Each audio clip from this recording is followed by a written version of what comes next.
मैं 2 दिन से घर को पूरी तरह चमकाने में लगी थी। खुशी खुशी घर के कोने कोने को चमका कर चकाचक कर दिया। जानती थी कि कल शाम तक देवर और उसकी खूबसूरत अंग्रेज पत्नी यहाँ पर आ चुकी होंगी। मेरी तो खुशी का कोई इंतहा ही नहीं थी। मन में खुशियाँ फूट रही थी। खुशी खुशी घर की सफाई की।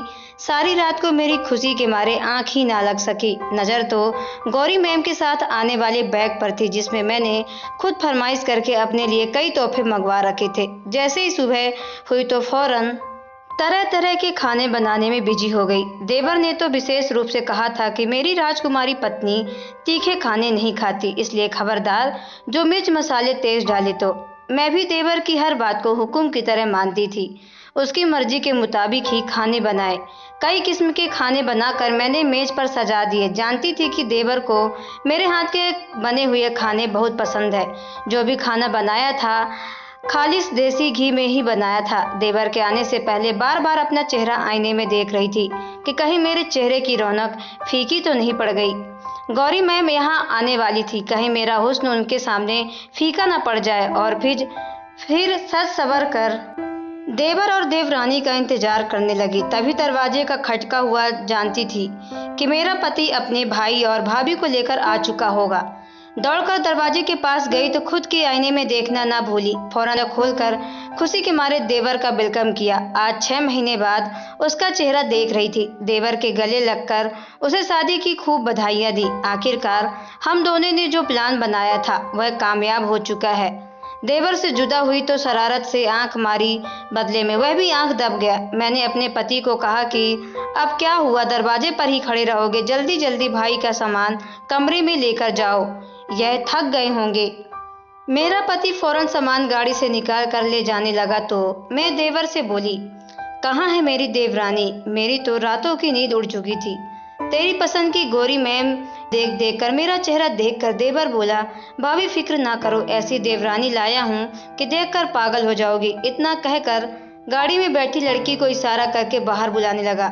जैसे वह गाड़ी से निकली मैं पागल क्या बेहोश होने लगी। फौरन देवर का सहारा लिया। चेहरे पर आई मुस्कुराहट सिमट कर हैरत से बदल चुकी थी। मैंने बेकीनी से देवर और साथ आई उस लड़की को देखा, मगर अगले ही पल मैं कुछ सोचते हुए बोली, अरे रोहतास, ये क्या? गौरी मैम की खास नौकरानी भी साथ आई है। अपनी गौरी मैम को तो बाहर आने को कहो। मगर असल पहाड़ तो तब टूटा जब देवर बाजू खींच कर बोला, भाभी जवान संभाल कर, यही मेरी पत्नी है, मेरी मोहब्बत है। मैं तो बौखला कर पीछे हटी जब देवर के अपनी बाहों में बाहें डाल कमरे में चला गया। कितनी ही देर खुद को चुटकी काट कर यह यकीन दिलाती रही कि हकीकत ख्वाब नहीं, भला कैसे हो सकता है। ये गौरी मैम तो न बल्कि बहुत ही सावली थी, बल्कि साउथ अफ्रीकन जैसी ही। कुछ क्या जादू कर दिया था देवर पर इस चुड़ैल ने, जो देवर एक काली कलोटी लड़की को ब्याह कर ले आया। देवर तो उसके यूं नाच नखरे उठा रहा था जैसे उसकी एक आवाज पर मर मिट गया। जबकि मेरा दिमाग में आज 6 महीने पहले होने वाले किस्से किसी फिल्म की तरह घूमने लगे। बाकी लड़कियों की तरह मैंने भी कई ख्वाब देखे थे और हर वक्त ख्वाबों में अपने ख्वाबों को राजकुमार की तलाश करती रहती।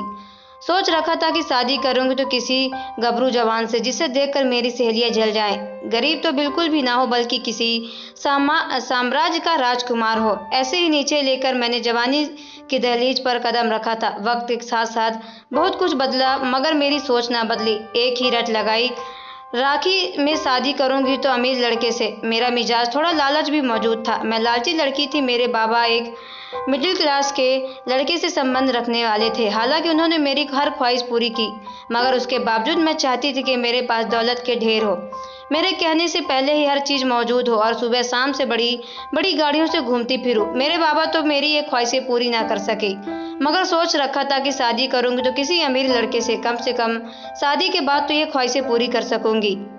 मेरी शादी जिस घर में हुई वहाँ मेरे पति के अलावा एक सास और देवर था। देवर भी ऐसा देखकर कि लम्हों का दिल झलक गया।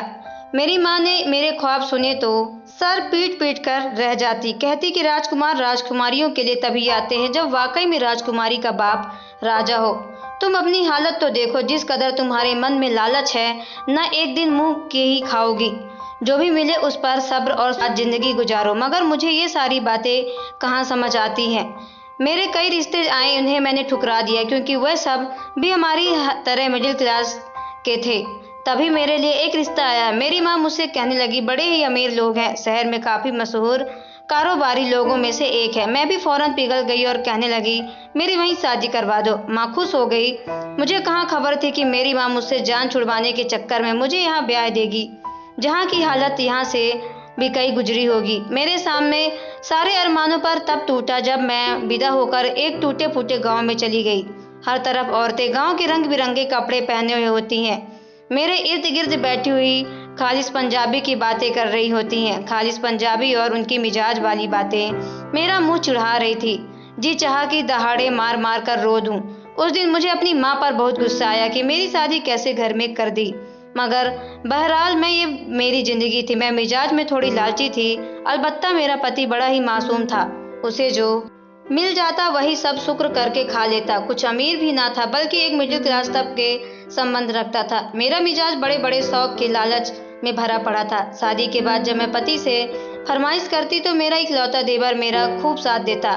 चंद ही दिनों में मुझे अंदाजा हो गया कि मेरा देवर ही मेरी हर तरह सोच रखने वाला है। मेरा पति अपने बाबा की दुकानें संभालता, जबकि मेरा देवर उस गांव का पहलवान था। बिल्कुल हाथी जैसा लगता था। हर दिन सुबह घर से निकल जाता और गांव के मैदान में पहलवानी के जोर दिखाता। कभी कभी तो मैं देवर की शरीर देखकर हैरान रह जाया करती थी और यही कहती कि न जाने यह इंसान भी है या नहीं, बल्कि मुझे यूं लगता कि जैसे इंसान की शक्ल में किसी सांड ने मेरी सास के यहाँ जन्म ले लिया है। इतना जानकर किस्म का देवर देखकर मैं तो शुरू में बुखला कर रह जाया करती थी। जब नई नई शादी होकर यहाँ आई तो कुछ दिन बाद मुझे सास ने सारे घर की जिम्मेदारी मेरे नाजुक कंधों में डाल दी। मैंने भी हालत की नजाकत को समझते हुए चूल्हा चौका संभाल लिया। जो भी काम करती ठंडी सांस भरकर रह जाती।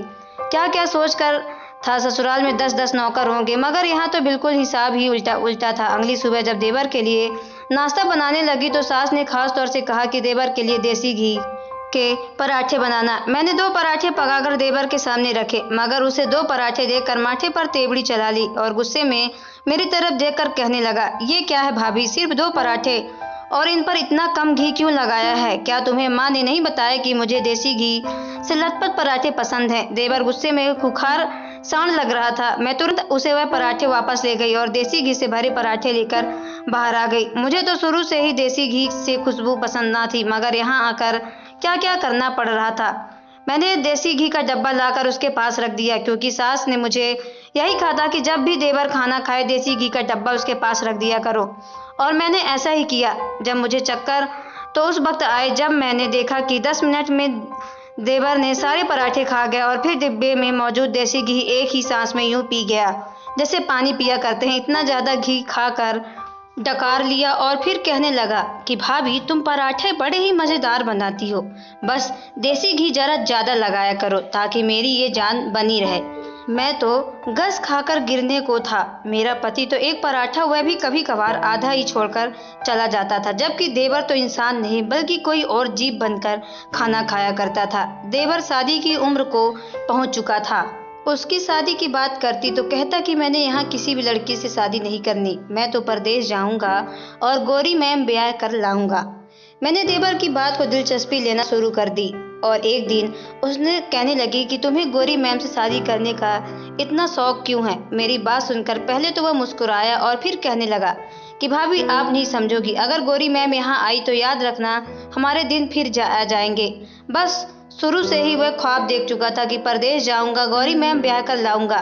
मैंने ये शब्द सुने तो शेख चिल्ली की तरह ख्याली पुकाव पकाने लगी। देवर को उस ख्वाब को हकीकत में बदलने को सोचने लगी। मैं भी देवर से अपने माजी के बारे में बताने लगी तो वो देवर हंसने लगा कि भाभी अभी भी आपकी सारी ख्वाहिशें पूरी कर सकता हूँ मैं, मगर बदले में आपको ये एक काम करना होगा। मैंने जब उसके शब्द सुने तो सोच में पड़ गई। फिर सोचकर कहने लगी कि मैं तुम्हारे साथ हूँ, मगर मुझे बदले में अपना पार्टनर बनाना होगा और हर चीज़ में 50-50 करना होगा।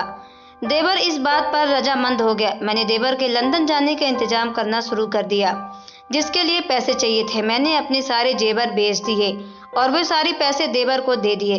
बोले कि बस तुम जल्दी से गोरी मैम फंसा कर यहाँ ले आओ।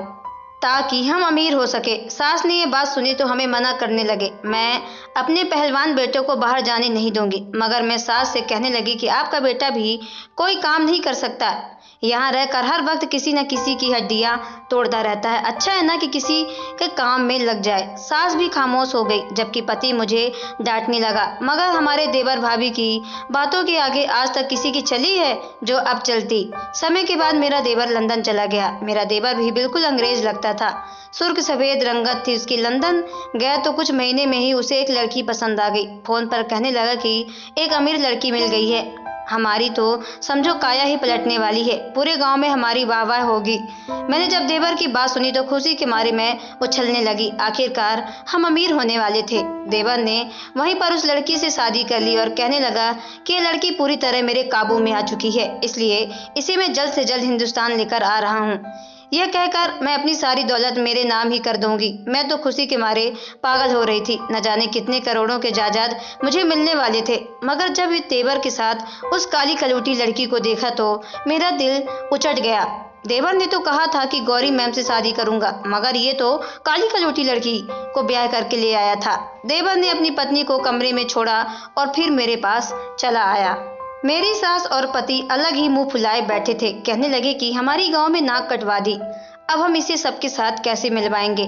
गांव वाले भी जी भर कर मजाक बनाएंगे। मैं भी देवर के सदमे में मारे देख रही थी जब देवर मेरे पास आया और कहने लगा, भाभी तुम शायद जानती नहीं कि कैसी मुर्गी इस हाथ आई है। ये समझो ये सोने के अंडे देने वाली है, अरबों की जायदाद की मालिक है। इसे पास इतनी दौलत है कि हमारी साथ नस्लें इस्तेमाल करी तो खत्म नहीं होगी। देवर जैसे मुझे उसकी दौलत बैंक बैलेंस बता रहा था, मैं तो देवरानी के सदके वारी जा रही थी। हम दोनों की गुफ्तगू में ना ही मेरी सास को दिलचस्पी थी और ना ही मेरे पति को। मैं तो देवरानी की खूब आवभगत में करने लगी। हर रोज उसकी पसंद के खाने बनाने में लगी रहती। वह भी मुझसे खूब हंस कर बातें किया करती थी। मेरे लिए बहुत से तोहफे लाई थी जो कि उसे मुझे दिए थे। तोहफे पाकर मैं तो बहुत खुश हो गई। हकीकत ये सब तो चाहती थी कि जिस वजह से मैंने इतने जगत उठाए कुछ समय गुजार तो मैं देवर से कहने लगी, तुम क्यों नहीं उसकी जायदाद अपने नाम करवा रहे हो। कर्ज लेने वाले रोज दरवाजा खटखटा होते हैं। देवर ने यह प्लान बनाया कि जैसे वह लड़की अपनी दौलत मेरे देवर के नाम करेगी तो मैं उसे तलाक दे दूंगा। 2 महीने की सेवा पानी के बाद जब देवर ने एक दिन अपनी पत्नी के इस बारे में कहने लगा तो वह औरत खामोश हो गई। कहने लगी कि मैंने तुमसे झूठ बोला था, मैं कोई अमीर लड़की नहीं हूँ, ना ही मेरे बाप ने करोड़ों रुपए का कारोबार मेरे लिए छोड़ा है। मैं तो गरीब औरत, तलाकशुदा औरत थी जिसकी दूसरी शादी नहीं हो रही थी। मैं चाहती थी कि किसी ईमानदार आदमी से शादी कर लूं, फिर मुझे तुम मिले तो मैं तुम पर दिल हार बैठे। तुम्हारी मोहब्बत हासिल करने की खातिर मैंने ये ढोंग रचाया कि मैं बड़ी अमीर लड़की हूँ, जबकि हकीकत मेरे बाबा को एक सेल्समैन की नौकरी करते हैं। जैसे जैसे वह लड़का अपनी हकीकत बता रही थी तो मेरे कानों से धुआं निकल रहा था। मैं देवर अपनी पत्नी को देख रहा था। देवर मारे सदमे के गस खाकर गिर गया।